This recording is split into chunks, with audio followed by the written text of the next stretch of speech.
I revised the plan until I was exhausted and ended up in the hospital. As a result, I shared a room with my workaholic boss. I clutched my lower abdomen, in pain but still trying to act tough. Greeting her, what a coincidence.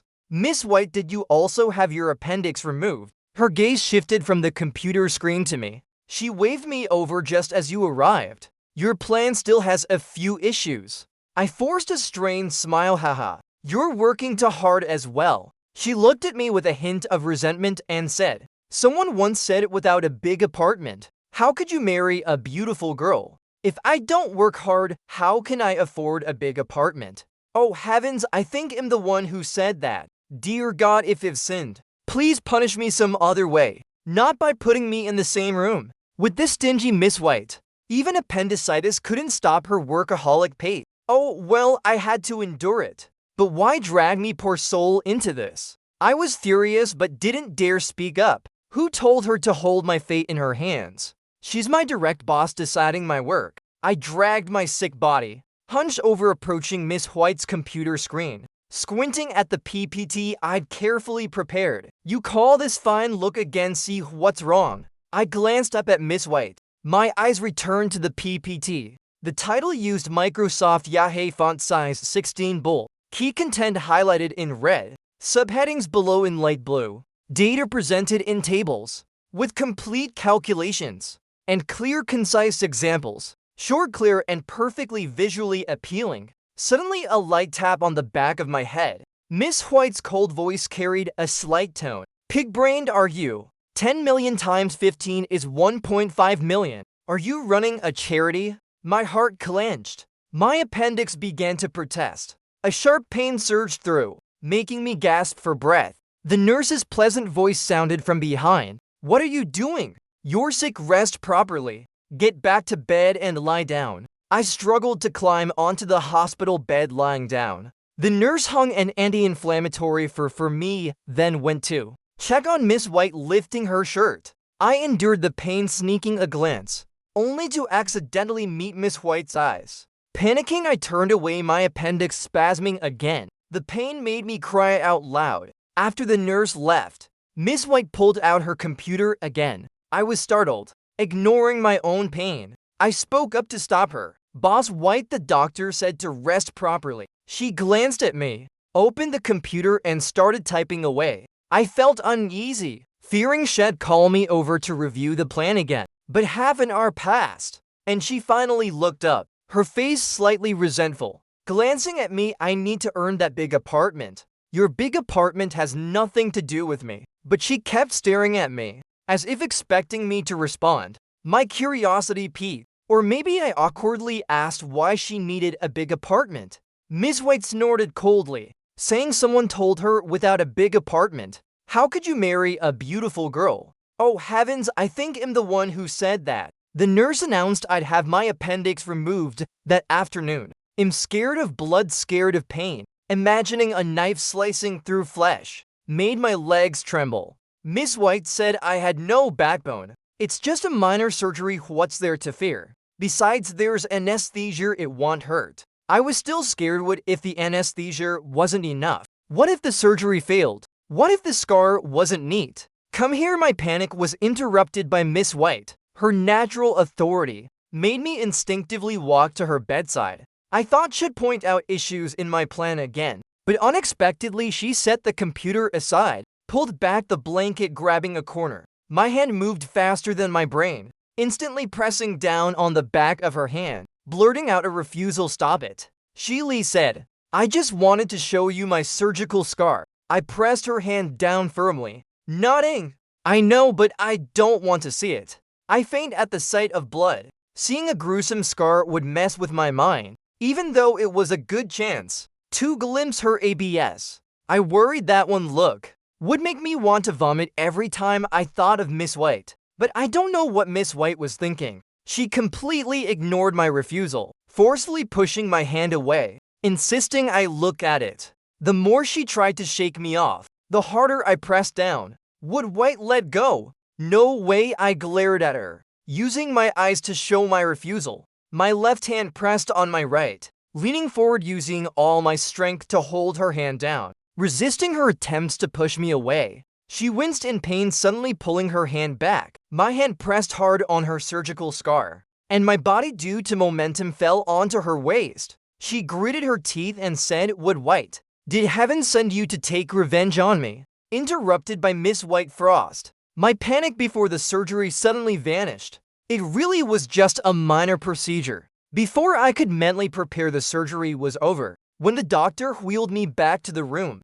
I lay back on the hospital bed, still in a daze. "Boss White, it really didn't hurt." Miss White Frost chuckled softly, her gaze returning to the computer screen. "The doctor said I had some bleeding. I took a short nap. When I woke up, it was dark outside. The incision ached dully, but it was bearable. The problem was I was hungry. I grabbed my phone to order takeout. Miss White Frost came over and said, 'You need to pass gas before eating.' Footsteps and voices echoed outside the room. Soon after, someone pushed the door open. 'Little Frost, your mom and dad are here to visit.' It was Miss White Frost's family. Her mom made soup for her, scolding her for being a workaholic, but her words were filled with undeniable care. Miss White Frost kept smiling, obediently finishing the bowl of soup, quietly listening to her husband's nagging. Soon Miss White Frost's dad came in too, with a kind expression. He greeted me before talking to Miss White Frost.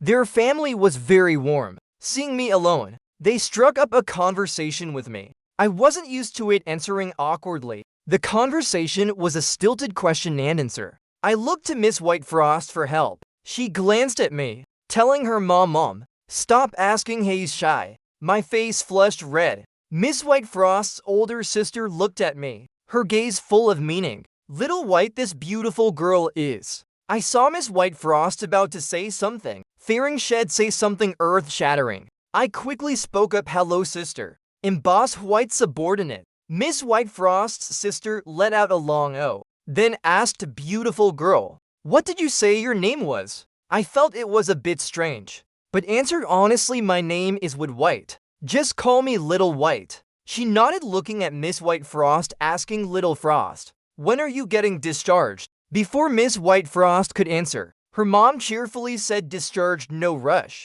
Stay a few more days. Tomorrow I'll make chicken soup for you." "Oh, Little White, do you like chicken soup?" Ever since Miss White Frost's family came to visit, things started getting weird. First, Miss White's mom, right on time for 3 meals a day, showed up with a lunchbox. Under the pretense of visiting her son, she fed me. After every meal, I wiped my mouth. Miss White's mom smiled brightly, asking Miss White Frost, "What do you want to eat next time?" But her eyes looked at me, making me momentarily confused, as if I were the real Miss White Frost. Every afternoon, like clockwork, Miss White Frost's sister, Miss White Rock, appeared. She smiled brightly, taking out an obviously expensive gift from her bag, placing it on my hospital bed. I politely declined. She said, "Oh, I bought too much. If I don't give it away, it'll just expire." Miss White Frost also said, "If my sister gives it to you, just take it. Otherwise, she'll bother me later." I always felt her words sounded odd, but I couldn't pinpoint why. Miss White's dad was more discreet. When visiting Miss White Frost, he didn't deliberately talk to me, but whenever he mentioned decorating Miss White Frost's new house, he always asked for my opinions and preferences. The sudden attention from Miss White Frost's family made me both anxious and scared. After they left, I nervously asked Miss White Frost, "Boss White, could I be a long-lost relative of your family?" "No way, that's impossible. I'm definitely my parents' biological child." Miss White Frost was speechless, finally saying, "Pig-brained are you? Why attack me personally like that?" She looked at me, opened her mouth, hesitantly saying, "Could it be? Actually, a WeChat notification interrupted Miss White Frost. I smiled awkwardly at her taking the call. I reported my recent situation to my mom as usual, hiding the appendix surgery. Suddenly, my mom said she wanted to see me. The call switched to video. I panicked a bit, pointing the camera at my face, careful not to let her see the surroundings. My mom sent something off, "Little White, aren't you at the office working overtime?" I blinked, lying calmly, "Mom,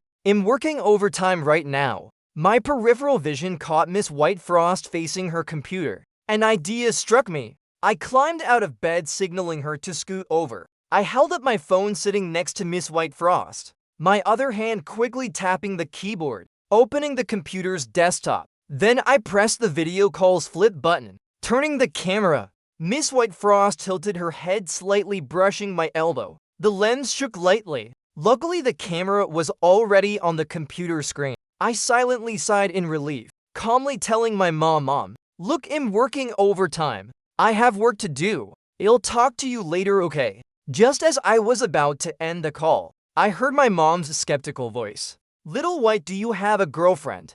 My mom stubbornly believed I had a girlfriend. "No, that's my boss. She's working overtime tonight too." I tilted my head to look at Miss White Frost, signaling with my eyes for her to play along. She nodded slightly, lying as if it were true. Would White send me the latest plan? Good job. Her tone was professional, calm with a hint of urgency, carrying the distinct authority of a leader. I quietly gave her a thumbs up for her performance, telling my mom, "My boss is calling me. I'll get back to work. I'll call you when I'm free in a few days." "You think you're fooling me? You think I'm naive? Your boss is talking so close to you." Flip the camera, let me see my future daughter-in-law. I couldn't believe my ears.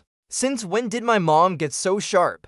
I was still debating whether to confess about the hospital or keep up the act with Miss White Frost. When Miss White Frost made the decision for me, she pushed me out of the frame, smiling as she spoke to my mom. "Hello, I'm White Frost, Little White's boyfriend.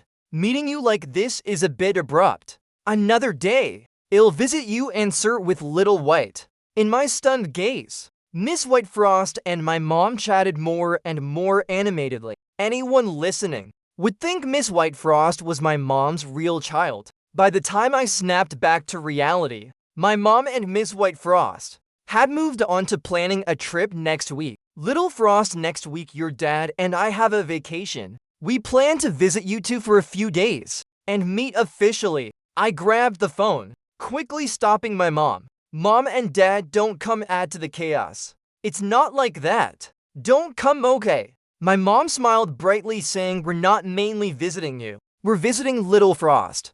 "Alright, I'm hanging up. You to enjoy your romance." The video ended, the hospital room filled with awkwardness. I took a deep breath, trying to gently ask Miss White, "Boss White, why did you decide that on your own?" She raised an eyebrow, saying, "Isn't this a good outcome? Do you want your parents so far away? Too worrying about you?" "Not really. My mom is sensitive, pessimistic, and overthinks. Even a small matter can turn into life and death drama in her mind. My dad can't dissuade her, so he just indulges her, running back and forth. If she knew I was in the hospital, having just had a minor surgery, she'd probably rush here overnight." I gave a wry smile. At first, I was a bit annoyed at Miss White Frost's unilateral decision. Now, I didn't have the heart to blame her, even feeling a bit grateful. "Thank you. But what do we do now?" I was very distressed. "A week from now, when my parents come, where am I supposed to find a boyfriend who looks exactly like Miss White Frost?"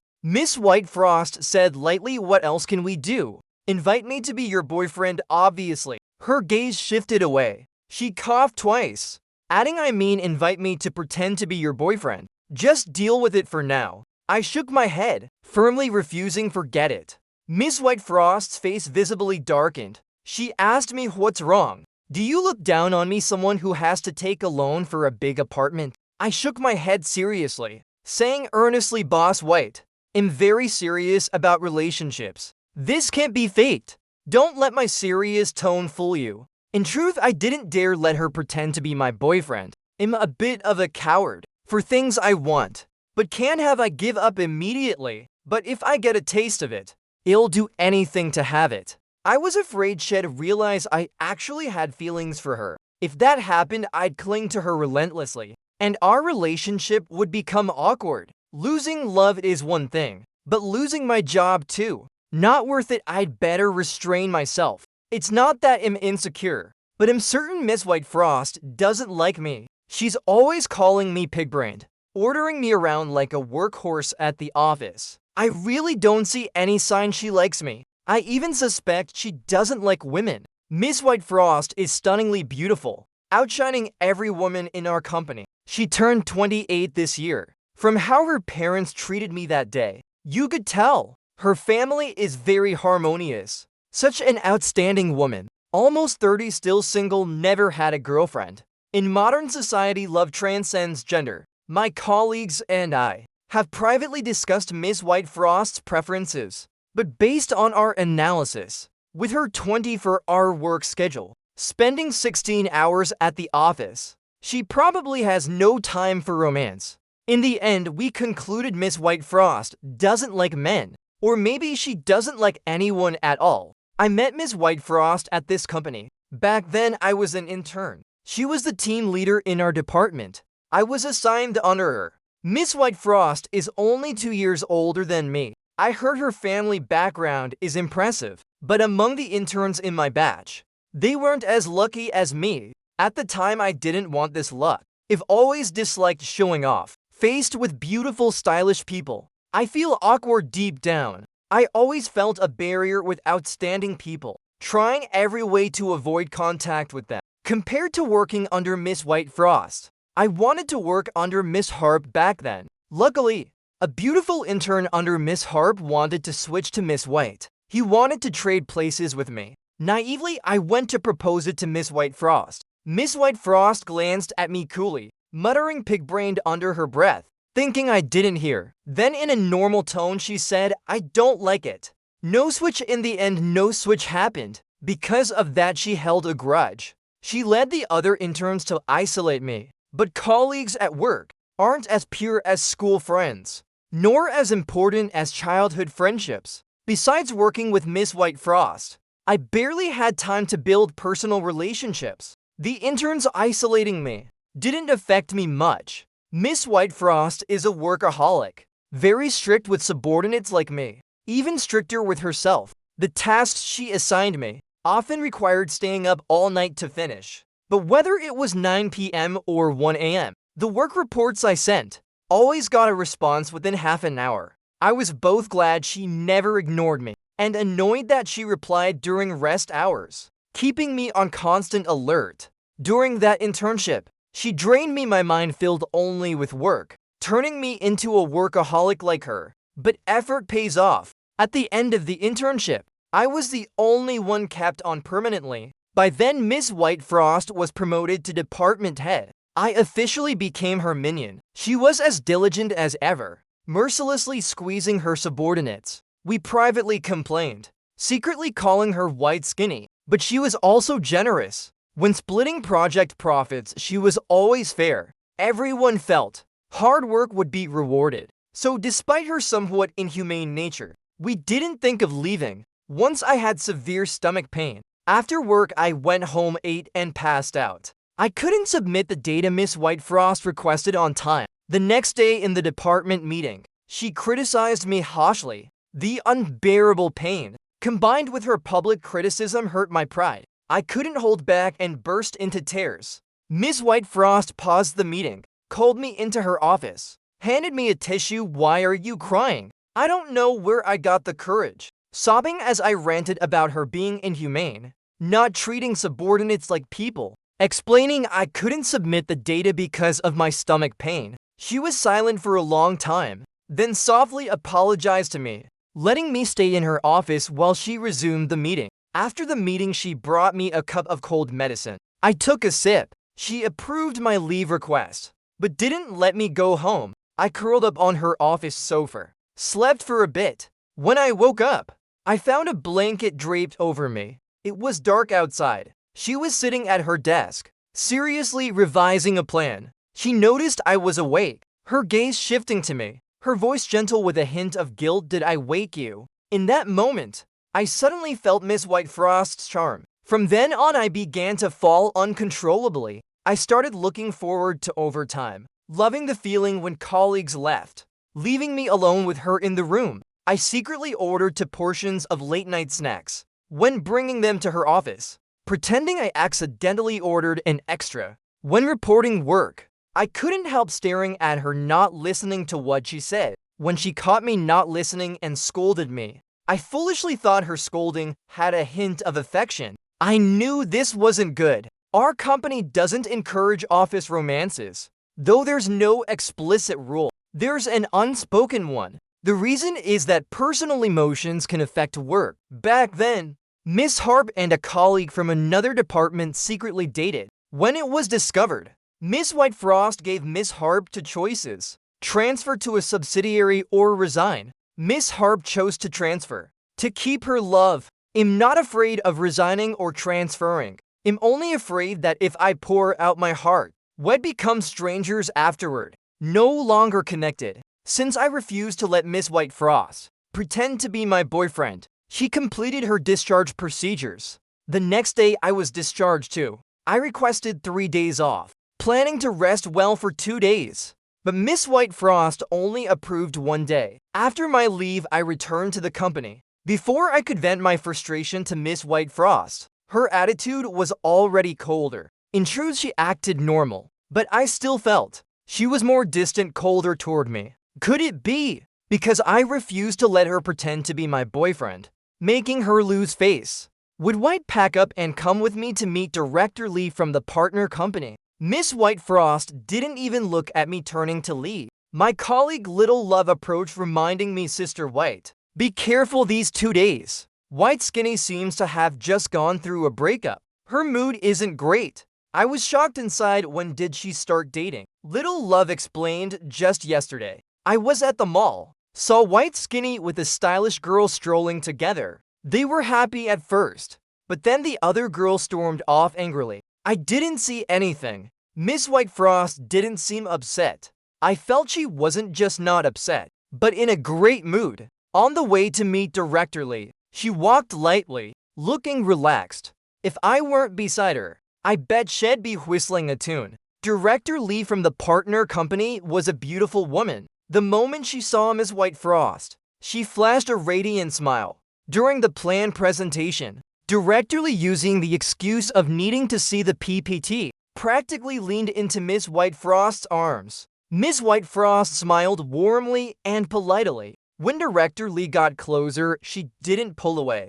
Their heads got closer and closer, closer and closer. I wanted to stop presenting and book a hotel room nearby for them, but professional ethics stopped me. I smiled while presenting the PPT, silently cursing Director Lee. The company's projector didn't break earlier or later, but broke right when we came to present. Director Lee was an interesting person. Clearly, I was the main presenter, but when she had questions, she asked Miss Whitefrost. With Miss Whitefrost's beauty aiding, the presentation went smoothly. When we left, Director Lee invited Miss Whitefrost to lunch 3 times. All were declined. I secretly clicked my tongue. This must be the play hard to get tactic. Director Lee reached out to shake Miss Whitefrost's hand. Miss Whitefrost politely extended hers. I'm very satisfied with your plan, Sister White. Except for the small details we discussed, the rest can proceed as is. Miss Whitefrost said, great. This afternoon I'll have Little Jong arrange and send the documents. Back in the car, I sat in the passenger seat. Miss Whitefrost didn't start the car right away, turning to ask me, so how was it? I was confused. What do you mean, how was it? I said Director Lee mentioned that woman. I recalled their intimate demeanor earlier, feeling an indescribable discomfort. My words carried a hint of jealousy. I think Director Lee wasn't interested in the plan, but in romance. Boss White, you're not exactly young anymore. Director Lee seems decent. Seems to like you, why not give it a try? My forehead got flicked hard. I clutched my forehead, glaring at her angrily. She chuckled softly, scolding me again, pigbrain. I asked what you learned from Director Lee. Not for you to play matchmaker. My parents are true to their word. They said they'd come for a trip, and they did. Friday afternoon. Before boarding, my mom sent me the flight details, then went offline. I took half a day off to pick them up at the airport. After picking them up, my mom refused to leave, craning her neck looking around. I looked at my dad. Dad, your wife's got a neck problem. Dad smiled kindly, saying nothing. My mom glared at me, then smiled brightly, waving behind me Little Frost. Over here, I had a bad feeling. Turning around, sure enough, Miss Whitefrost, dressed casually, was running toward us. She enthusiastically took my parents' luggage. Smiling, "Sir, Mum, sorry. There was traffic on the way. I'm late." My dad waved, smiling, "No problem." My mom's face lit up, looking at Miss Whitefrost with affection. Miss Whitefrost added, "I had to meet a client, so I let Little White come first. Please understand, Sir, Mum." I pulled Miss Whitefrost aside, whispering, "Sister White, what's going on? Didn't I say not to pretend to be my boyfriend?" Miss Whitefrost innocently said, "I didn't want to, but you sent me the flight info. Not coming would be awkward." Not only did Miss Whitefrost come to pick them up, she arranged a restaurant with local specialties. During the meal, she was like hosting a business partner, introducing the itinerary for the next 2 days. Concerned about my parents' fatigue from the long trip, after eating, she took them to the hotel. Before parting, she politely and generously said, "Sir, Mum, rest well. I've booked an extra room for Little White, so you can talk comfortably. I'll be back at 9 a.m. tomorrow to pick you up." I must admit, Miss Whitefrost played the perfect son-in-law. When I got to the hotel, I confessed to my parents. They didn't believe Miss Whitefrost wasn't my boyfriend. I wanted to cry but had no tears. Suddenly, I realized something. "Mom, did you already know Boss White?" My mom, wearing a face mask, mumbled, "Yes. Last year, when you passed out from stomach pain, I called you and she answered." I thought back. Last year, I passed out from stomach pain, woke up on the office sofa. The first person I saw was Little Love. I thought Little Love took me there. Could it have been Miss Whitefrost on the sofa? The next morning at exactly 9 a.m., Miss Whitefrost arrived at the hotel on time. I thought a workaholic like her wouldn't know much about tourism, but outstanding people excel at everything. As a local, she knew the city's attractions inside out, from their current significance to their historical context. More professional than a tour guide. My parents were delighted and happy, smiling all day. In my 26 years, it was the first time I felt neglected by my parents. At the end of the day, Miss Whitefrost thoughtfully took us back to the hotel. My mom pushed me toward Miss Whitefrost, insisting I see her home. How unreasonable. Late at night, I don't have a car. If I take her home, won't she end up taking me back? My mom tapped my head, saying in a disappointed tone, "Little White, did I forget your brain in my womb when I gave birth?" I looked at my dad, extremely annoyed at my mom's words. "Dad, control your wife." Miss Whitefrost laughed, mediating, "He doesn't need to. I can get home myself. Let Little White stay with you, sir." My mom, facing Miss Whitefrost, smiled so much her wrinkles deepened. "Still let Little White take you," she said, pulling and pushing me. I nearly fell into Miss Whitefrost's arms. In the car, Miss Whitefrost was still smiling brightly, touching her nose, saying, "Looks like your dad has a good impression of me." I glared at her again, feeling awkward and unsure how to handle it. As I said, "For things I want but can't have, I give up. But if I get a taste, I'll do anything to have it." After thinking it over, I still didn't dare risk my job, nor my one-sided love. But seeing her smiling face, I knew I'd regret it if I let this pass. I gritted my teeth, saying, "Boss White, why don't you keep pretending to be my boyfriend?" She went silent, her gaze on me a bit strange. My heart pounded wildly. I didn't dare meet her eyes, saying, "If not, forget it." She smiled lightly. "You want me to pretend to be your boyfriend? Fine, but I have one condition." I didn't hesitate, agreeing. She didn't rush to state the condition, instead telling a story. Two old friends. They loved each other but didn't dare say. They thought their love would stay a secret forever. Until one day, the girl went on a blind date. The boy started to panic, realizing he couldn't lose her. Overcoming his mental barriers, he confessed to her. They got married and lived happily. I listened, looking at her in disbelief, giving a wry smile. "Boss White, why are you telling me this story?" I guessed she was hinting at me, but I didn't dare admit it. I was afraid I was being presumptuous. Her voice turned cold,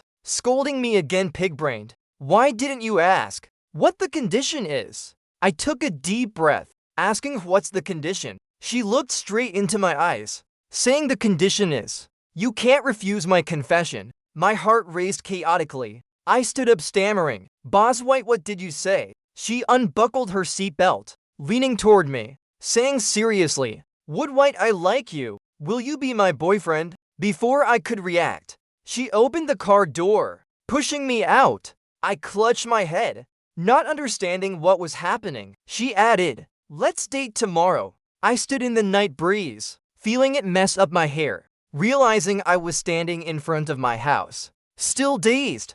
Only when I got her WeChat did I snap out of it. She sent me a long message, starting with an apology. Sorry for confessing so suddenly. Then came a lengthy explanation. Turns out Shed had feelings for me for a long time, since the time I passed out from stomach pain. That time she took me to the hospital. Unexpectedly, my mom called and bothered her. My mom mistook her for my girlfriend, talking a lot. She found it very interesting. After that, she shared everything with my mom. My mom liked her a lot, mentioning her every time we talked. My mom even said, having a girlfriend like her, I should cherish her. She also admitted inviting me for late night snacks on purpose, letting me stay in her office on purpose. All intentional, but I had no idea. Thinking of the meeting with Director Lee, when Director Lee flirted with her, even trying to lean into her, I saw she didn't avoid it, feeling unhappy inside.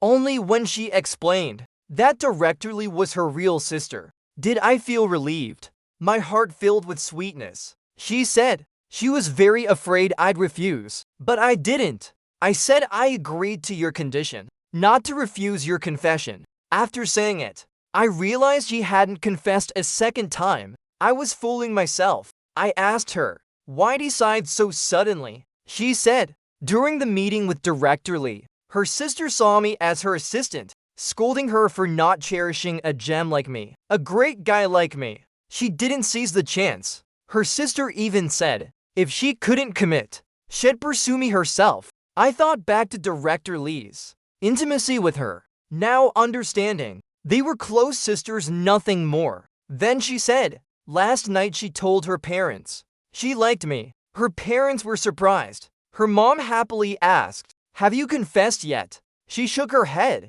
Her mom said, if you don't dare, I'll do it for you. She was afraid her parents would step in, so she resolved to confess. Her parents also said, liking Little White is a good thing. You have to take the initiative. You're a woman. You must pursue the one you love. She said, I said it. And she also said, let's date tomorrow. I agreed. The next day, I put on my sharpest outfit, groomed myself neatly. At the appointed time, she was waiting downstairs, wearing a pristine white dress, hair cascading over her shoulders, light makeup, breathtakingly beautiful at a glance. I was stunned. She looked at me smiling. What are you staring at? Didn't you ask me out? I shyly said, you look really beautiful today. She smiled even brighter. It's a date, of course I have to look good. She took my hand, telling me to follow her. We strolled in the park, watched a movie, ate ice cream.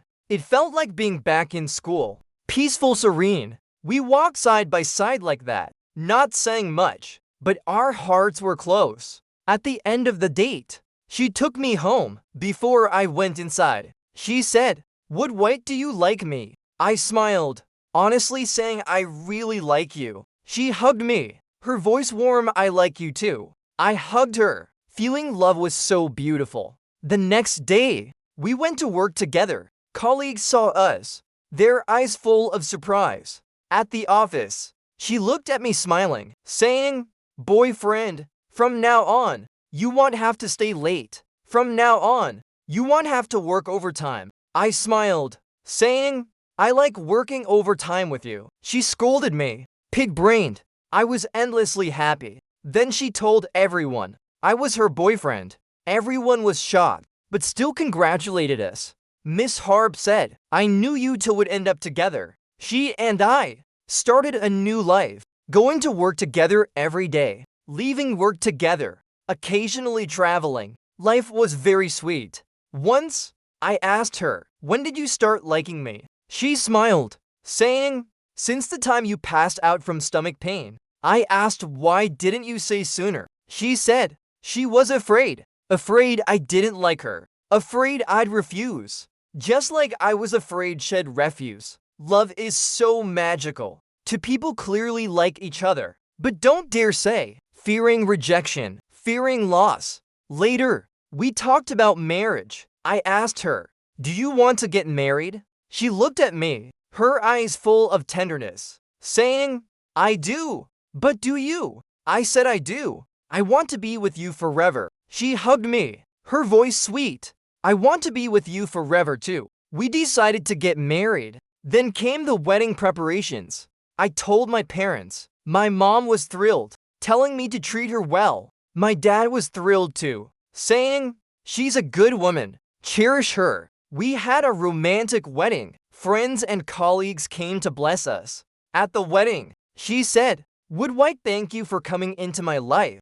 I said, "White Frost, thank you for loving me." After the wedding, we went on a honeymoon to a beautiful place. We lived happy days. No work, no pressure, just love. Once, she asked me, "Do you regret it?" I asked, "Regret what?" She said, "Regret loving me." I smiled, saying, "I don't regret it. Loving you is the happiest thing in my life." She hugged me, her voice full of love. "I don't regret it either. Loving you is the happiest thing in my life." After the honeymoon, we returned to daily life, back to work. But now, every day felt like Valentine's Day. We cooked together, watched movies together, did everything together. Life was fulfilling. Once, she asked me, "Do you want kids?" I smiled, saying, "I do. I want a child with you." She hugged me, her voice full of joy. "I do too."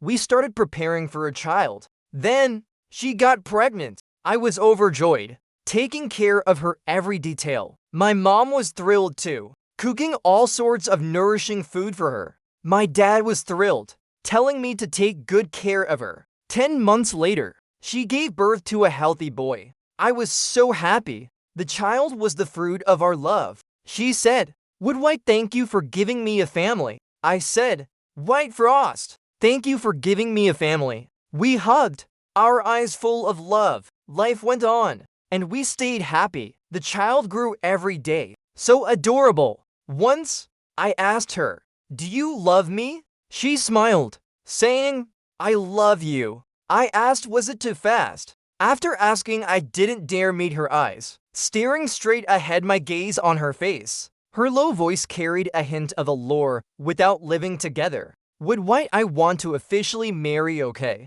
I looked up, in disbelief. You, what do you mean?" "My salary card to you, the big apartment to you, even in yours. Wood White, do you want it?" She looked into my eyes seriously, her breath soft. I heard two racing heartbeats, gradually sensing, becoming one, loud as thunder, roaring in my ears. Seeing the anxiety and hope in her eyes, I slowly nodded. In that moment, her eyes filled with joy. Her joy spread to me. I couldn't help but laugh loudly, saying yes. Of course I want it. Her kiss came like a storm, but when it landed it was gentle, soft at first, then growing fiercer. In the quiet night, I was so tired I couldn't keep my eyes open. Yet she was still full of energy. "Wood White, you gave yourself to me, no regrets." Exhausted like a dog, lying flat on the bed, eyes closed, I mumbled, "Fine. No regrets, passion fruit." A light kiss touched my forehead. White Frost's pleasant voice slipped into my dream. She said, "Little White, let's start over. I'm White Frost, your wife."